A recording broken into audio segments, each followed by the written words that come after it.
Les étals et les commerces de Madina, le plus grand marché de la Guinée, ne manquent pas encore de marchandises. Le problème, c'est que les entrepôts débordent. Depuis l'annonce de cette maladie, les activités sont un peu paralysées. La fermeture en août des frontières du Sénégal et de la Côte d'Ivoire a fait dégringoler les chiffres d'affaires. Bon, ici, c'est un entrepôt de stock. Avant la crise de l'Ebola, cet exportateur de produits agricoles vendait 10 000 sacs de farine par mois. Maintenant, il peine à en vendre 1 000 par mois. Et si cela continue pendant quelques mois, c'est carrément perte totale pour les opérateurs économiques. Tous ceux qui vivent de l'agriculture, c'est-à-dire des millions de Guinéens, sont aussi frappés de plein fouet parce que les fruits et les légumes qui ne sont pas vendus localement dans les marchés pourrissent dans les champs. Tout ce qu'ils ont produit, c'est presque gâté. Parce qu'en général, ils produisent pour exporter. La production de café a chuté de 50 %, celle de l'huile de palme de 75 %.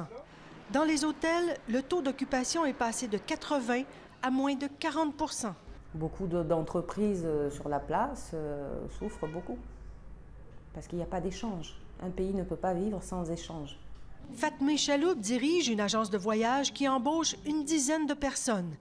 Des employés qui, depuis 2 mois, ont fait plus d'annulations que de réservations. On est comme une famille ici, on est là depuis très longtemps. Je connais même les enfants de certaines de mes employés et donc aujourd'hui je ne peux pas leur dire, bon, avec les problèmes financiers, non, j'essaie de tenir le coup. Jusqu'en octobre, les mines du pays étaient peu affectées par l'Ebola, la plupart exploitant des minerais dans des régions épargnées par le virus. Cela a changé quand des entreprises étrangères ont rapatrié leurs employés expatriés. Ce petit exploitant d'or a cessé ses activités il y a quelques semaines. Avec cette maladie Ebola, c'est pas évident, hein? Les gens ont fui des mines. Donc vous n'exploitez plus là-bas Votre or? C'est arrêté. Mais la vente de l'or, est-ce que ça continue? Pour le moment, non, ça s'est arrêté. Ça s'est arrêté. Seulement les clandestins travaillent, hein?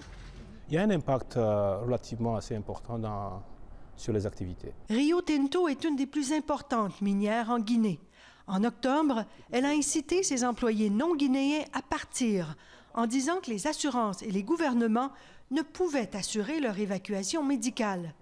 75 % des expatriés de Rio Tinto ont quitté le pays. Un départ volontaire, notre responsabilité, c'est d'expliquer à nos travailleurs l'envergure et la gravité de la situation. Ensuite, les options qu'on leur offre. En regardant ces options, ils peuvent à la fois ou décider, dans ces conditions, c'est la compagnie qui renforce les mesures de prévention et de protection de ces travailleurs. Et deuxième chose, librement, ils peuvent consentir à un départ. Rio Tinto a ralenti le développement d'un gisement de fer dans une région touchée par l'Ebola. Mais l'exploitation de bauxite n'est pas encore affectée. 3 bateaux par semaine quittent la Guinée à destination du Québec. Pour éviter la propagation, les équipages des navires n'ont aucun contact avec les travailleurs qui font le chargement. Ici Sophie Langlois, Radio-Canada, à Conakry.